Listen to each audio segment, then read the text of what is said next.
¿Qué significa la declaración yo conozco tus obras?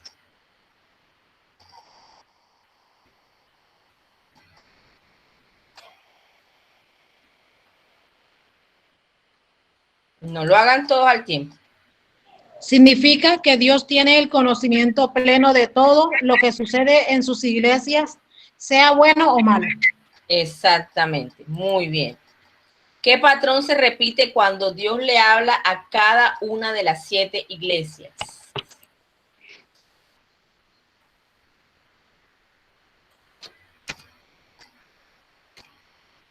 El patrón que se repite es que Dios reconoce primeramente aquellas obras y cualidades positivas que han demostrado estas iglesias. Luego le llama la atención a aquellas características negativas que necesitan ser corregidas. Exacto. Ok, vamos bien. Cruz está pintandica. 3. ¿Qué cualidades positivas tenía la iglesia de Éfesos?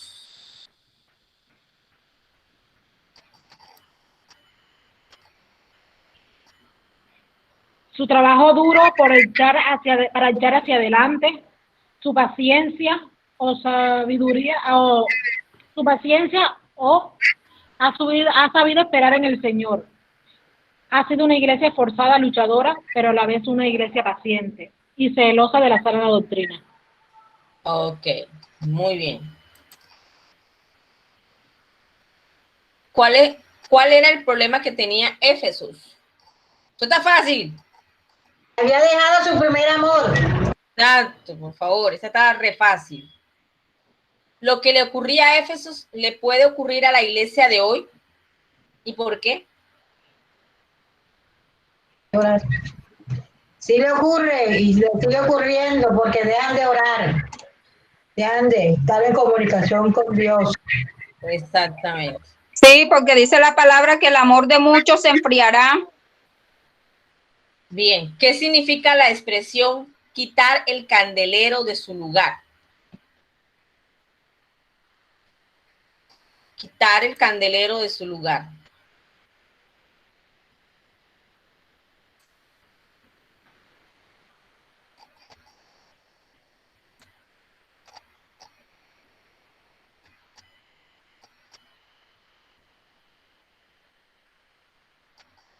Esa también está fácil. Recuerde que el material está explicadito, entonces esas respuestas están facilitas. Usted esa respuesta la contesta en 2 minutitos. Dice que el candelero representa la luz que alumbra a todo el mundo, que dejará de ser una iglesia eficiente que alumbrará a toda su comunidad. Exactamente. Si se quita el candelero, entonces ya no será una iglesia eficiente que guíe o que ilumine a la comunidad donde se encuentra esa iglesia. Muy bien. ¿Quiénes eran los nicolaitas? ¿Quiénes eran los? Va a hablar. Hay algunas discrepancias en cuanto a quiénes eran. Se sostiene que eran seguidores de unos obispos llamados nicolaitas que instruyó un sistema jerárquico y rechazaba el sacerdocio de todos los creyentes. Exacto, muy bien, así es. Vamos bien. ¿Qué significa la expresión al que venciere?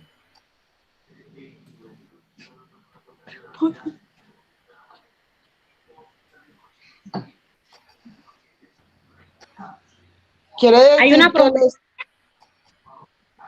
Uno a la vez. A ver, a ver, a ver. Ahora no se queden callados los dos, vamos a ver. quiere decir que los salvos, los vencedores, no tenemos que temer la segunda muerte. No. Hay una promesa de Eso. que el que venciere comerá del árbol de la vida. Es una expresión y dentro de la Biblia una promesa para afirmar que la salvación hay que ganársela por medio del esfuerzo y las obras para poder vencer. Bueno, exactamente significa eso. Que al que venciere, ¿qué significa? Obviamente es una promesa, pero es una promesa que quiere decir que hay que ganársela por medio del esfuerzo y las obras para poder vencer. O sea, Recuerden que hay gente que dice que la salvación, ya tú hiciste la oración de fe y ya fuiste salvo. Pero no es así. Hay un trabajo que usted tiene que hacer como creyente de mantenerse en santidad, de mantener su integridad y de ir creciendo en Dios para que usted pueda afirmarse en la salvación. Exactamente. ¿Cuál era la situación de la iglesia de Esmirna?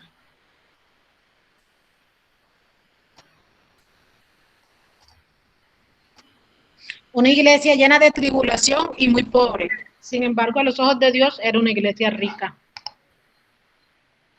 Okay. Porque Dios no mide la prosperidad como la mide el hombre. La mira el hombre. ¿Qué iba a suceder a esta iglesia?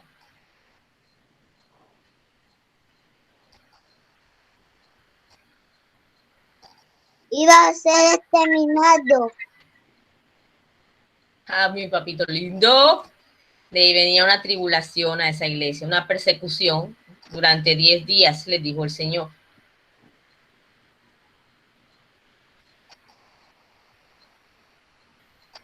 Y les dijo que tuvieran calma, que Él los iba a ayudar. ¿Qué le promete Cristo a los creyentes? Bueno, ya se la... A ellos les promete que no sufrirán daño en la segunda muerte. A esa iglesia le promete eso exactamente. ¿Qué es la muerte segunda?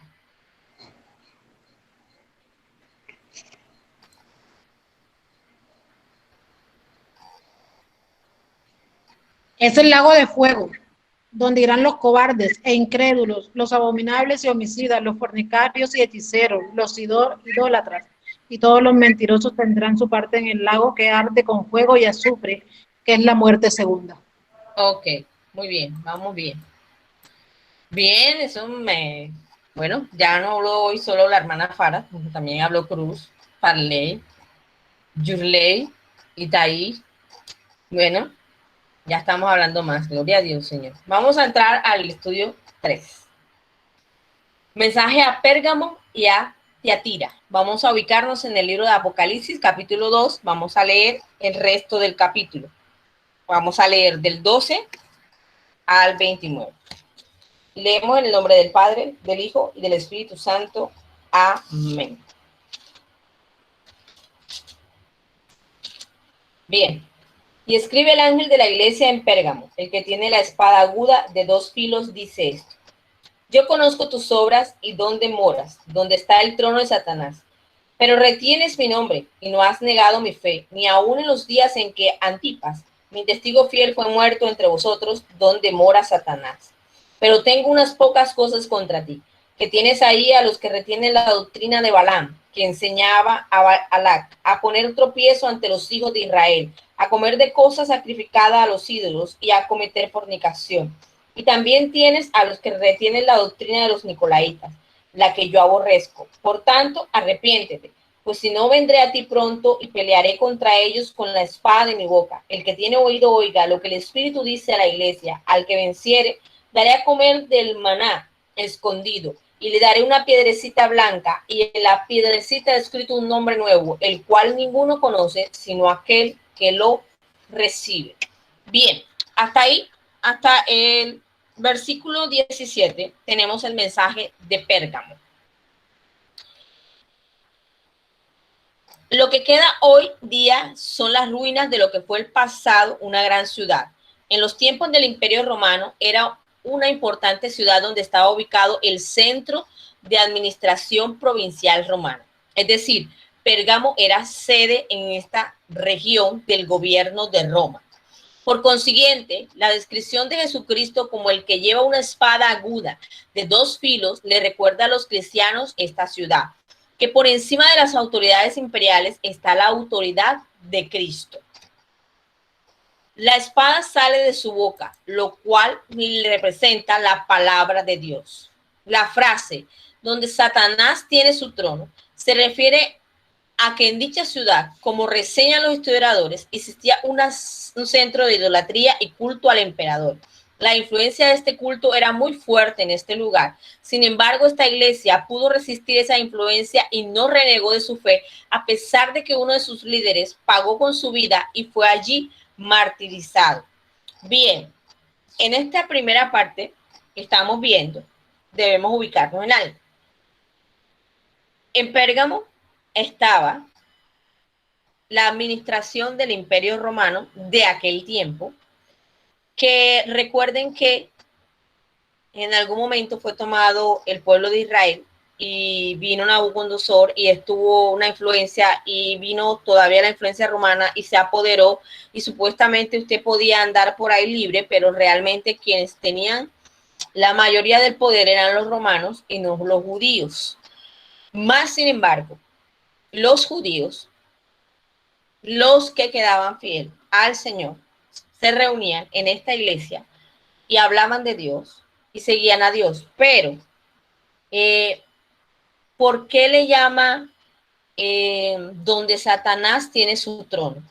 Porque Pérgamo, sabemos que los romanos eran muy idólatras y que los romanos les gustaba mucho comercializar la fe, porque ellos vendían las estatuas, vendían los broches, los angelitos, los supuestos dioses protectores, los supuestos dioses de la salud, los supuestos dioses de la fertilidad, los dioses del amor, y era un mercado bastante congestionado, supuestamente, por muchos dioses paganos, de los cuales creía el Imperio Romano y sus derivaciones. En algún momento, muchas de las personas israelitas o judíos tendieron a mezclar un poco la doctrina. Cuando leemos aquí, él habla obviamente y dice, donde está el trono de Satanás, pero retienes mi nombre y no has negado mi fe, ni aun en los días en que Antipas, mi testigo fiel, fue muerto entre vosotros, donde mora Satanás. Pero tengo unas pocas cosas contra ti, que tienes ahí a los que retienen la doctrina de Balaam, que enseñan a Balac a poner tropiezo a los hijos de Israel. Dentro del grupo de los judíos estaba un grupo que eran los seguidores de Balaam. Recordemos que Balaam es al que obviamente Dios tuvo que hacer que el burro hablara para que se devolviera, porque su corazón había sido tentado por el rey para que maldijera al pueblo. Entonces, la doctrina de Balaam era una doctrina un poco amañada. Te hablaba de Dios, te hablaba del Dios de los judíos, pero te hablaba y te metía cosas que eran propias de los supuestos dioses romanos de aquella época.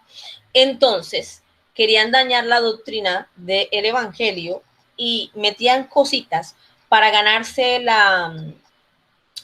seguidores o adeptos, no solamente judíos, sino del pueblo romano que se encontraba ahí en medio de ellos. Bien,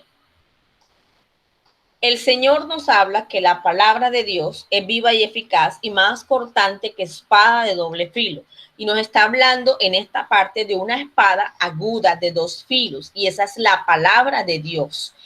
Significa que la palabra ellos la habían mantenido, la iglesia como tal, la había mantenido y la había mantenido. Pero realmente la iglesia no se había enfrentado a la gente, por lo menos que era seguidora de Balaam o de Balac y que tenían un evangelio o una palabra amañada, contaminada con cosas paganas de Roma. Ellos no se enfrentaron a ellos directamente, sino que los tenían ahí como decimos de pronto, para llevar la fiesta en paz, que se queden ahí ellos con sus cosas y nosotros acá con la de nosotros. A eso el Señor les reclamaba que ellos no podían y que no habían podido enfrentarse a la gente de la doctrina de Balaam y decirle que esas cosas eran incorrectas y que no estaban bien, sino que los soportaban y los tenían ahí y los toleraban y los toleraban y los toleraban, pero no se oponían a ellos ni se resistían para sacar a la gente de esa doctrina de error. Es como decir, este es mi parte, este es mi asunto, esta es mi tierra, esta es la gente que está conmigo, entonces yo no me meto con aquella, yo no le hablo la palabra, yo no le predico. Y en algunas ocasiones hay muchos cristianos que son así. Dicen, bueno, yo vivo mi fe, esta es mi fe, yo creo en Dios, yo creo en esto, tal. Bueno, si fulano cree en eso, bueno, yo no le voy a predicar nada, yo no le voy a quitar eso, él allá que siga con sus imágenes, con sus cuentos, con sus asuntos, y yo aquí, aunque vamos en el mismo techo y ni siquiera hacemos una oración para decirle, bueno, pero Señor, conviértelo, que quite sus imágenes, que quite esa idolatría de su corazón, tócale, ministrale, ni siquiera oramos por esa persona, sino que simplemente decimos, él allá con lo suyo y no, yo con lo mío. Y eso realmente tampoco es agradable a Dios. Puede que hay muchas veces en que uno predica la palabra y le da el mensaje a la persona y le da el mensaje a la persona y la persona lo resiste, y la Biblia dice que, ok, ya nos debemos quedar quietos, pero eso no significa que usted no puede seguir orando porque Dios toque y ministra a esa persona. Usted en su oración lleva a la persona y le dice, mira Señor, mira que lo toques, mira que lo cambie, yo espero que algún día alcance su corazón, lo saques de esa doctrina de error, de esos pensamientos, esas ataduras que tiene, para que la persona vaya recibiendo el efecto de la oración que usted y yo hacemos sincera de corazón. Pero no es que hagamos la vista gorda y dejemos que todo corra, porque mientras que no se metan conmigo, yo no me meto con nadie, porque eso es como decirle a Satanás, mata, fornica, adultera en la ciudad, que mientras que yo esté aquí tranquila y conmigo no te metas, tú puedes hacer todo lo que quieras en mi casa. Y eso no es correcto, ese pensamiento no es correcto. Y eso era algo que Dios tenía contra la iglesia de Pérgamo.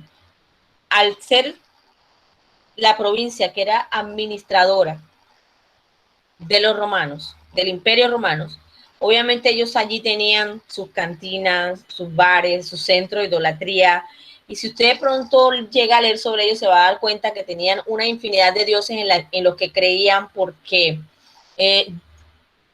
ellos consideraban que entre más dioses mejor. Como quien dice, si tengo más dioses, más posibilidades tengo de que me ayuden, de que me den, de que me hagan cosas, que un solo Dios único y verdadero, eran menos posibilidades para ellos de estar mejor, cosa que no es así. Pero ese era como el pensamiento que ellos tenían, entre más dioses tenían, pues mucho mejor. Bien, sin embargo, esta iglesia también tuvo sus debilidades. Había sido tolerante con los que se aferraban a la doctrina de Balaam. Este fue un profeta del Antiguo Testamento a quien el rey Moab contrató por dinero para que maldijera a los israelitas. Cuando no pudo lograrlo, entonces le sugirió a Balac, el rey de Moab, que fuera destruyendo a Israel poco a poco, involucrándolos en los cultos paganos de los moabitas. La referencia aquí a Balaam es simbólica. Significa que había personas en esta iglesia que no veían nada malo en que los cristianos participaran de las fiestas paganas y de los rituales inmorales que eran comunes en el mundo pagano de este tiempo. Quiero aclararle algo. La mayoría de los dioses que la gente romana, los asirios y los moabitas y los demás pueblos extranjeros practicaban, había muchos dioses en los que supuestamente los rituales que tenían que hacer eran rituales donde los hombres o las mujeres tenían que desnudarse. Sobre todo lo que ellos llamaban en aquel entonces eran sacerdotisas, la gran mayoría eran mujeres. Para hacer estos rituales supuestamente se tenían que desnudar, supuestamente tenían que estar con el hombre o la mujer que quería ser fértil para tener un hijo. Y así sucesivamente, la mayoría de estos rituales obviamente eran atractivos sensualmente a los ojos de los hombres, pero realmente estos dioses no hacían los milagros que obviamente hace nuestro Dios. Pero para la cultura romana era importante. ¿Por qué? Porque la gente se pegaba a eso. Y yo creo que en algún momento de su vida, cuando usted caminó en el mundo, que de pronto a usted lo llevaron donde un brujón de hechicero a leer las cartas o algo, hay gente que cuando se mete en eso, es como si no pudiera salir, como si dependiera de ir todos los meses a consultar qué es lo que le dice el adivino, qué es lo que le dice el brujo. Entonces, estas religiones paganas buscaban que la gente se adicionara a la necesidad de tener que la medalla, que la imagencita, que si era más grande, que si era otro color. Y obviamente eso representaba un rubro de dinero para el Imperio Romano, porque recuerden que ellos cobraban los impuestos y entre más comercio había, más dinero ellos podían recoger. El asunto es que obviamente todas estas prácticas son totalmente antibíblicas, porque si usted quiere tener un hijo o si usted quiere ser bendecido en su economía, sinceramente, usted ora a Dios. Le pide al Señor, no tiene por qué ir a acostarse ni con el pastor, ni con la pastora, ni con el hermanito, ni con fulanito, ni con nadie para que suceda este milagro, porque Dios está en los cielos, escucha su oración y Él responde. Hoy día sucede lo mismo en la iglesia. Hay cristianos que no saben apartarse de las contaminaciones del mundo y se hacen partícipes de actividades, fiestas, celebraciones asociadas con creencias antibíblicas. Lo peor es que incitan a otros creyentes a que se unan a ellos. Una vez más, aquí se menciona a los nicolaitas. Una de las creencias de este grupo era que para poder vencer el pecado había que conocerlo y vivirlo. Por lo tanto, fomentaban que el cristiano debía practicar el pecado para así poder conocerlo. Cosa que es totalmente errónea, porque cuando una persona practica el pecado, como le acabo de decir, usted va donde el adivino y va la primera vez, y eso llega, usted quiere ir todos los meses a que el adivino le diga, le adelante qué es lo que le va a pasar, le diga el futuro, le dé una predestinación o haga algo. Pero resulta, pasa y acontece que usted lo que hace es adicionarse a cosas que realmente no van a ser verdad y que no van a suceder, porque llega a un punto de quiebre donde ya no sucede lo que le están diciendo. Ahora bien, de la misma manera, si usted va a que aprobar un pecado de fornicación, se puede quedar ahí fornicando, se puede quedar ahí cogiendo, robando, y eso no significa que usted para salir del pecado yo tengo que probarlo. Es la posibilidad que usted lo prueba y nunca más salga de ahí y no lo pueda vencer. Y lo correcto no es eso, porque Dios nos da y nos ayuda a salir de las situaciones en las que nosotros hemos caído y también puede ayudarnos a evitar a caer en pecados que nosotros no hemos vivido, porque ninguno de nosotros ha vivido todos los pecados que existen en el mundo, más todos nosotros hemos tenido algún tipo de falencia que cuando llegamos al Señor nos ha tocado pedirle perdón, nos ha tocado pedirnos que nos libere, que nos guarde, que nos limpie, pero no hemos vivido una sola persona, no ha vivido toda la cantidad de pecados que existen él solo en un año o 2 años. Eso no se puede así, a menos que sea una persona demasiado perversa. Una vez más, aquí se menciona a los nicolaitas. Estos nicolaitas definitivamente se metían y se infiltraban en las iglesias como fueran y querían era coger a los cristianitos y sacarlos y sacarlos y sacarlos. Mire que una de las cosas era que dice, menciona lo de Balac, que era ir metiéndolos poco a poco en cosas que eran paganas, en cultos que no alababan a Jehová, sino en cosas que parecían inocentes e inofensivas, pero que iban alejando a la gente de Dios y los iban atando a los dioses paganos de aquella época. La advertencia del Señor sobre esta iglesia era que si no se arrepentían, vendrían a ellos para disciplinarnos por medio de su autoridad y su palabra. Actuaría contra estos falsos profetas. La referencia a la piedrecita blanca es bien interesante. En aquel entonces, el jurado en un tribunal utilizaba 2 clases de piedra para determinar cuál era la sentencia que cada uno iba a determinar contra un acusado. Una piedrecilla blanca o una negra. Usted creo que puede imaginarse cómo funcionaba. Obviamente, la piedra blanca significaba un voto para absolver al acusado. Podemos ver en esta piedra blanca el veredicto del Salvador declarando inocente a todos aquellos que se mantuvieran firmes en la fe.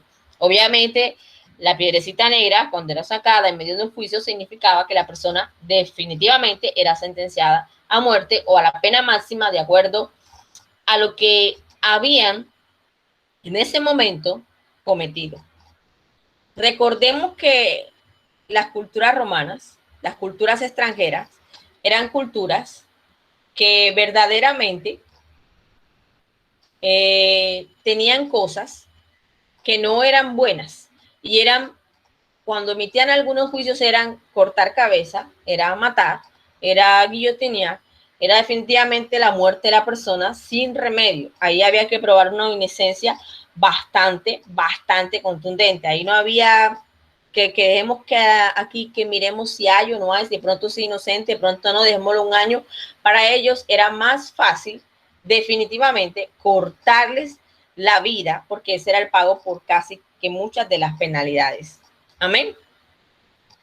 Ok.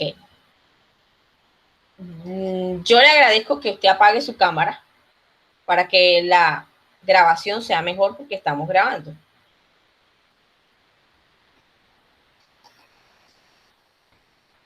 Bien. Mensaje a Tiatira.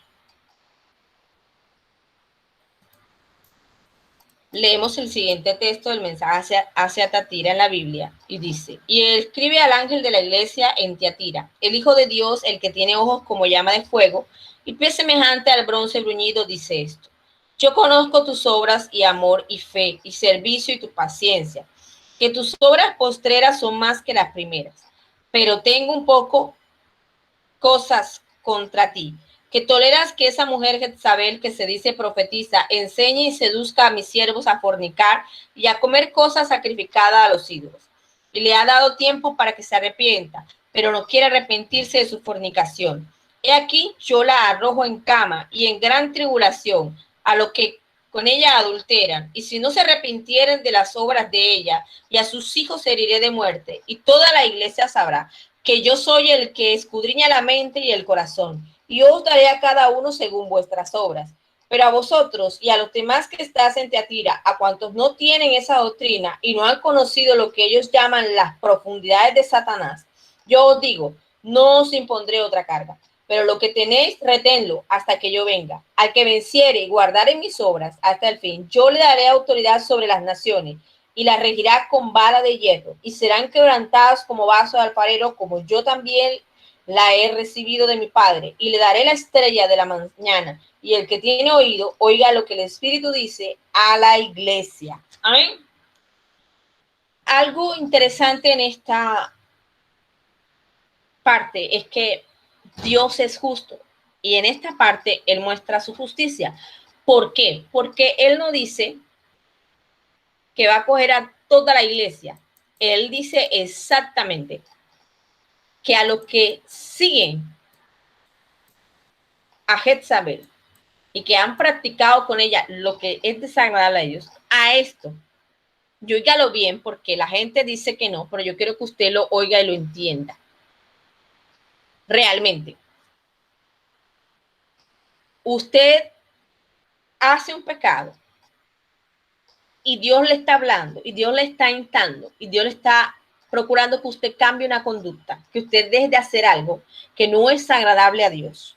Y llega un momento en que Dios ciertamente, es como la expresión que nosotros decimos, se cansa, y hasta ahí llegó el marcador de Dios. Y entonces puede suceder lo que está escrito aquí. He aquí, yo la arrojo en cama y en gran tribulación a los que con ella adulteran, si no se arrepienten de las obras de ella, y a sus hijos heriré de muerte. A veces las cosas que le suceden a nuestros hijos son por causa de nuestros procederes, de lo que usted hace que no es agradable a Dios. Como padres y madres, usted tiene una repercusión en el futuro de sus hijos, y aunque usted piense que su hijo no le copia, en el mundo espiritual hay una secuencia, y es que si usted hace algo en el mundo espiritual, en la ordenanza de Dios, eso sigue hacia sus hijos en bendición. Si usted hace algo en contra de la ordenanza de Dios, si no se arrepiente, entonces viene hacia sus hijos no en bendición, sino en maldición. Por cuanto hay mucha gente que dice, y se agarra una palabra que está por ahí, y dice que no, que la dentera de los padres, los hijos no la verán. Que entonces eso es mentira, que existen maldiciones generacionales o que existen cosas que los hijos puedan llevar que vengan de los padres, pero los espíritus inmundos que han venido por generaciones y que tienen pactos generacionales van a irse en la escala generacional de sus hijos, y la palabra dice que en algún momento pueden llegar hasta su cuarta generación y aún hasta 10 generaciones. Así que usted tiene que reparar muy bien su trayectoria y lo que usted siembra en su caminar para que sus hijos no lo repitan. Mentira, no, no es mentira. Usted mire, hay muchos casos, mire, hay familias donde la abuela se separó, la abandonó el abuelo. El papá se separó de la madre. Y usted va en las mismas. Cada palabra tiene su contexto y hace referencia a algo, y dentro del contexto del lenguaje hebreo y del lenguaje en que ha sido escrito la Biblia, usted tiene que mirar cada palabra en qué contexto está, en qué región está y qué significa. Así que no es como que no, a mis hijos no le va a pasar nada de eso, A sus hijos no le va a pasar nada de eso si usted seriamente se para firme y corta el proceso de eso, porque si no, sus hijos acarrearán maldiciones y cosas negativas causadas por su desenvolvimiento en esta tierra. Bien, una vez más se describe a Jesús con la misma descripción de la visión de Juan al principio. Sus ojos como llamas de fuego que representan su omnisciencia, que todo lo ve y lo conoce. La alabanza a esta iglesia es breve. Se reconoce sus obras, su amor, su fe y su perseverancia. En adición a eso, es una iglesia que ha progresado en su trabajo, pues sus obras postreras son más abundantes que las primeras. Sin embargo, el Señor le señala a esta iglesia el error de haber tolerado a una cierta mujer a quien llamaba Jezabel. Es probable que este no sea su verdadero nombre, sino un adjetivo que describe lo que ella ha hecho dentro de la congregación.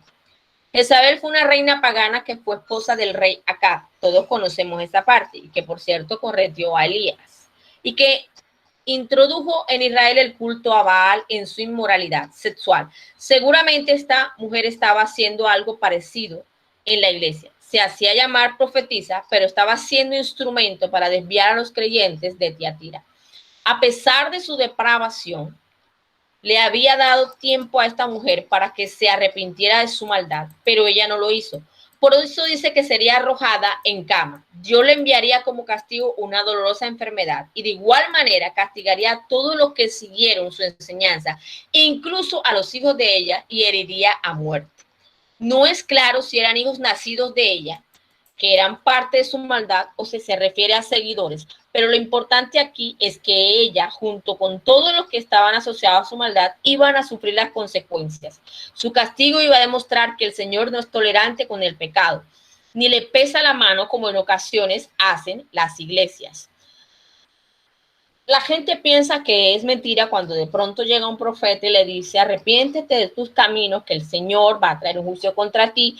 Mira que dejes de hacer esto porque el Señor te va a castigar, se va a levantar contra ti. Mira que dejes de hacer esto porque de pronto el Señor puede venir contra ti y escasear tu economía, escasear en tu casa, caer una plaga o enfermarte. Y resulta que pensamos que eso no va a pasar. Pero resulta que el Señor obviamente es misericordioso, y algo que el Señor cita en esta palabra es que Él le dio el tiempo y que le había hablado a la profetisa y le estaba dando el tiempo y le estaba dando el tiempo para que ella se arrepintiera. ¿De qué? De su malo camino, de lo que estaba haciendo. Dice profetiza, lo que significa que era una persona que hablaba supuestamente en el nombre de Dios y hablando del nombre de Dios comenzaba a seducir a los hombres para que hicieran cosas que no eran agradables a Dios. Entonces, es necesario que usted medite bien y entienda algo. Cuando uno está en un pecado, Dios es misericordioso. Dios le da muchas oportunidades a uno, pero llega un momento en que Dios definitivamente va a hacer el juicio sobre la persona que ha estado en pecado, a la cual ha venido hablándole para que él mejore lo que está haciendo. Así que es necesario realmente, si usted ve a alguien que está en pecado, que le advierta, que sea parte del pecado, que se arrepienta y se convierta en sus malos caminos, porque aunque él piense que no, hay un Dios en los cielos que un día le va a pasar la factura, así como se la pasó a esta profetisa. Sin embargo, Dios es justo, como le hablaba, Dios obraba en justicia, porque dice, y promete librar de su castigo a todos aquellos hermanos de Tiatira que no se dejaron llevar por esta profetisa falsa, ni siguieron sus prácticas pecaminosas.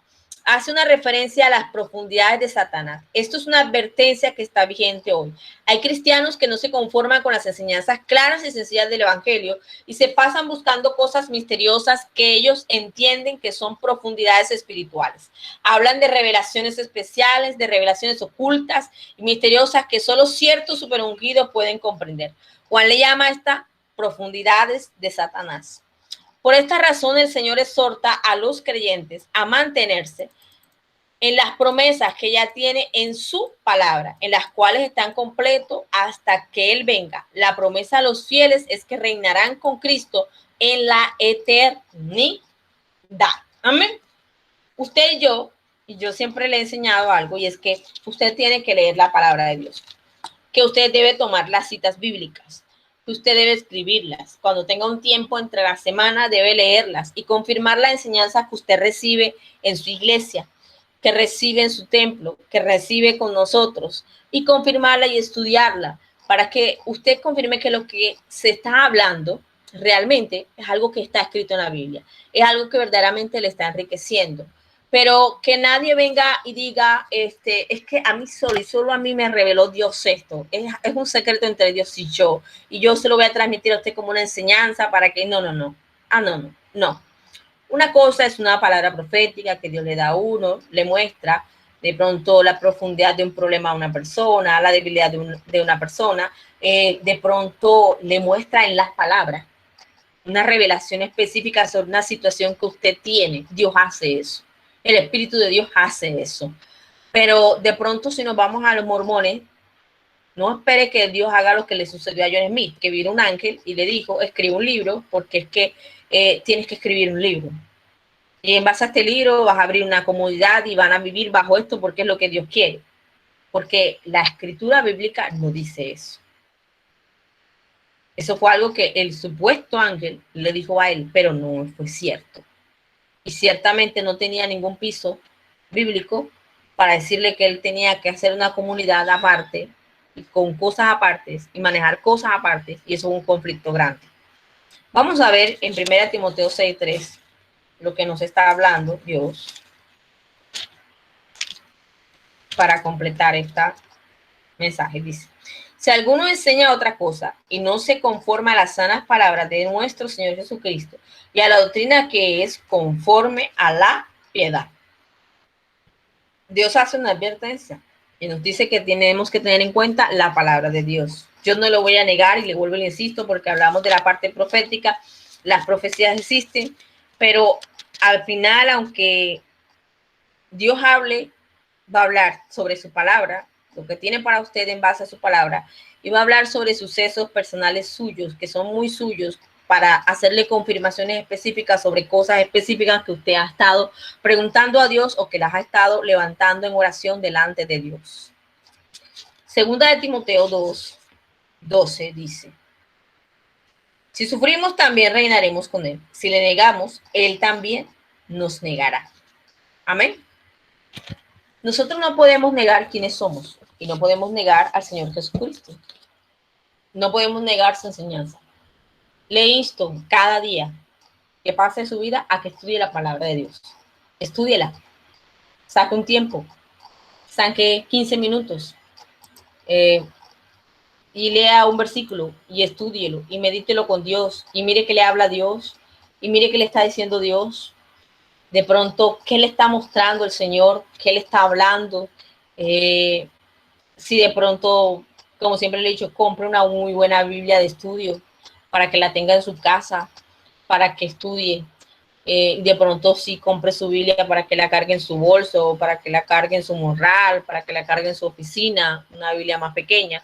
Pero yo creo que todo buen cristiano que quiere entender la palabra de Dios, que quiere crecer algún momento en Dios, necesita por lo menos 2 Biblias. La que carga para ir a la iglesia, leerla, cargarla en su hogar, en su oficina, y la que tiene en su casa para estudiar.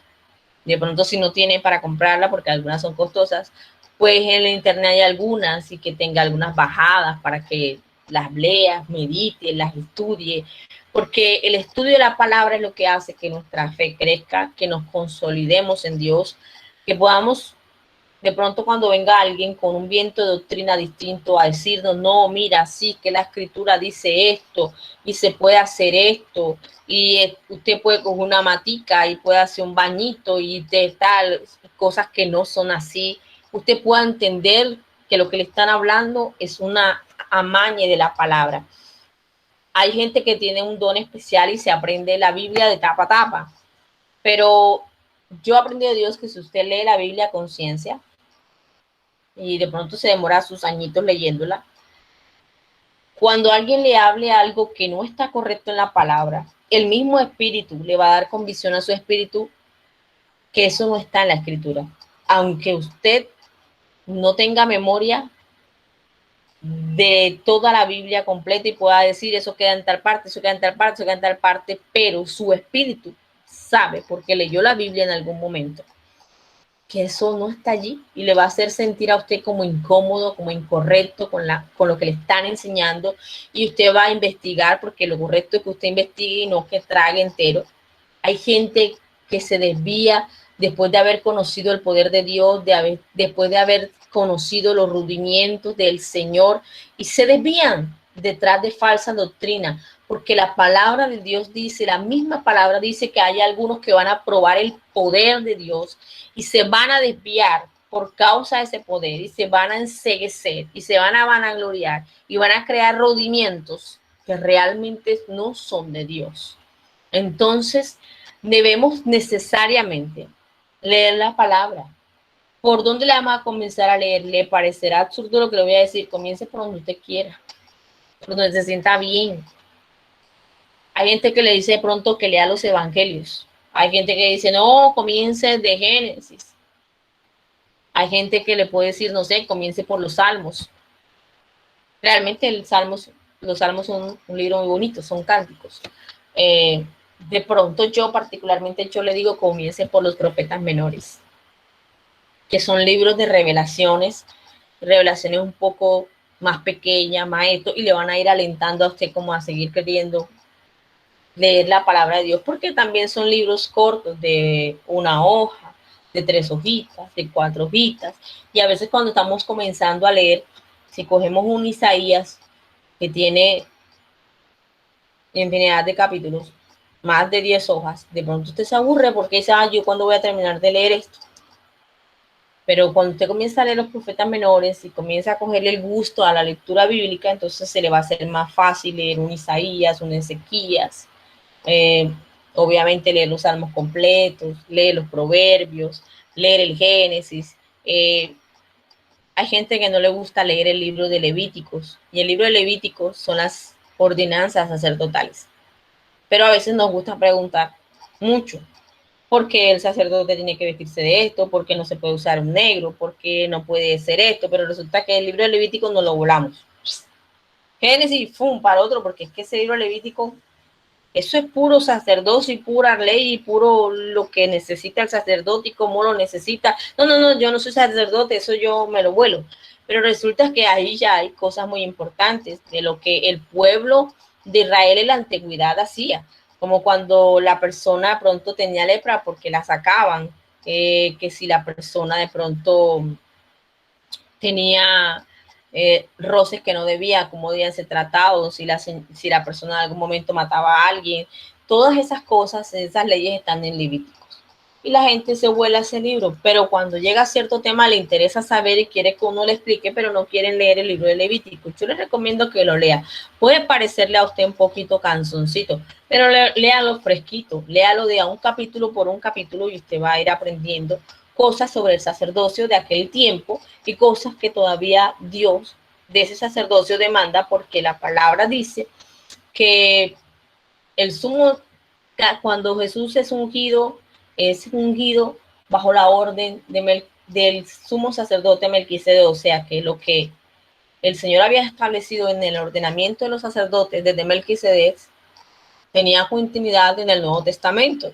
Entonces hay cosas que nosotros todavía tienen continuidad y que un Nuevo Testamento no abroga por completo la ley que está en el Antiguo Testamento, sino que el Señor Jesucristo vino a esta tierra para que la ley se cumpliese realmente como tenía que cumplirse, sin amaños, y realmente su gracia y su amor es lo que a nosotros nos permite tengamos misericordia y seamos perdonados. Le insto en su corazón porque obviamente, como estamos mirando en la iglesia realmente que acabamos de ver, esa era una iglesia que lamentablemente había una profetisa que decía ser de Dios, pero que instaba a hacer cosas que no eran de Dios y que eran satánicas. La Biblia nos enseña que debemos discernir los espíritus, que no todo el que dice Dios te bendiga viene de parte de Dios. Discierna los espíritus, discierna lo que es conveniente, discierna lo que realmente usted necesita y puede saber y necesita y puede manejar de parte de Dios. No se deje engañar tan fácilmente. Escudriñe la palabra. Usted necesita la revelación, yo le seguiré insistiendo. Cuando usted tome la Biblia, ore, dígale, Señor Jesucristo, tú a través del Espíritu Santo inspiraste esta palabra. Yo quiero que me inspires a mí a leerla, pero también me inspires a tener la revelación correcta de esta palabra a mi vida, Señor, en el nombre de Cristo Jesús. Y si usted está hablándole que le haga una revelación propia a su vida, por favor, no lo vaya a hacer doctrina, porque si Dios le da una revelación específica a usted sobre X versículos, sobre X capítulo de la Biblia, sobre su vida, no significa que usted lo tiene que hacer doctrina para todo el que usted llegue y le predique la palabra. No, porque estamos hablando al Señor que nuestro primer impacto es que nos impacte a nosotros, que nos revele a nosotros, que nos hable a nosotros, que nos corrija a nosotros en nuestra vida las cosas que estamos haciendo mal. Entonces, no podemos hacerlo doctrina porque nuestro Dios es multiforme y Él trabaja de formas que nosotros no podemos entender. Así que el proceso que usted está llevando no es el mismo que yo llevé ni el que llevo actualmente. El proceso que puede estar llevando su hijo, su hija, su madre o su padre, pues es totalmente distinto al suyo. Sea amplio en perdonar, como dice la Escritura, en tener misericordia, pero también sea amplio para reconocer cuando usted está mal delante de la presencia de Dios y entregue ese pecado al Señor. No espere que venga una palabra como esta tan contundente de juicio. Esta parte responde a muchas de las personas que dicen que hay personas que caen en cama, que no tenían nada, que estaban perfectamente bien y de pronto caen en cama y la gente dice es por causa de un pecado. Y entonces es que los cristianos son muy duros y están diciendo que es por causa de un pecado, pero no es así. Ok, resulta que hay gente que se enferma porque se enferma por problemas, por deficiencia física, pero hay casos en los que la enfermedad realmente sí la ha permitido Dios. No la ha enviado Él, la ha permitido por causa de los pecados de la persona que no se ha arrepentido. Y toca que vaya hasta una cama para que reconozca que ha fallado y que ha perdonado. Y hay mucha gente que a veces se hace resistente y ni en el último segundo dicen Dios perdóname porque yo he pecado, sino que instan en que ellos están bien. Y su alma lamentablemente no va al cielo. Yo te invito ahí donde estás a que inclines tu rostro donde estás, cierres tus ojitos si puedes hacerlo. Y repitas conmigo esta oración. Señor Jesucristo, yo sé que no soy merecedor de tu gloria ni de tu amor, porque me he equivocado muchísimas veces, porque he sido una pecadora, porque seguramente, Dios, te he fallado y en algún momento más adelante es probable que te falles, Señor, en algo. Pero yo quiero hoy pedirte que me ayudes a limpiar mi vida, a realmente mantenerme firme en medio de las acechanzas del enemigo. Como le decías a la iglesia de Pérgamo, Señor, que tenían algo a favor tuyo, Señor, y era que a pesar de que estaban allí donde estaba el trono de Satanás, donde moraba Satanás, se habían mantenido fieles a ti, Señor, en el nombre de Jesús. Padre, que nos ayudes a mantenernos fiel a ti, Señor, en integridad, en humildad, en amor, Señor, en oración, Padre amado, que nos ayudes a activar cada día más, Señor, Padre amado, la oración, Padre amado, el altar en el nombre de Jesús. Que te vivifiques en nuestras vidas, Señor, y cada día y en cada momento, mi Rey, nos ayudes a ser quien tú necesitas que seamos. Que nos ayudes a corregir nuestros errores, Padre amado, para que nuestros hijos sean espirituales o sean físicos, Dios, sean bendecidos, Señor Padre amado. Y nuestro caminar sea bendición en el caminar de ellos, Padre amado, en el nombre de Jesús. Que podamos en este tiempo y en este momento cortar todo lo que traemos, Señor Padre amado, para que nuestras generaciones sean bendecidas, limpias en ti, Señor. Gracias, mi Rey, por lo que estás haciendo a favor mío. Gracias por lo que estás haciendo a favor de mi familia, Padre. Gracias por lo que estás haciendo a favor de nuestras congregaciones. Y te pido que nos ayudes cada día más, Señor. Muchas gracias, bendito Dios. Aquí estamos, Señor. Queremos que sigas procesando nuestra vida y nos sigas haciendo aptos para estar delante de ti, mi Rey. Gracias, bendito Dios. Guarda toda nuestra parentela ascendiente, descendiente. Guarda todos sus asuntos y nuestros asuntos, nuestras congregaciones, a nuestros pastores, Señor, en el nombre de Cristo Jesús. Declaramos sin poder y sin autoridad todo cuanto quiera venir en ataque, en contraataque, en venganza, retaliación en contra de vuestra vida, de vuestra parentela, de vuestros asuntos, Señor. Tú nos guardas, Jehová Dios, en paz y en bendición, Padre. En el nombre de Cristo Jesús. Amén y amén.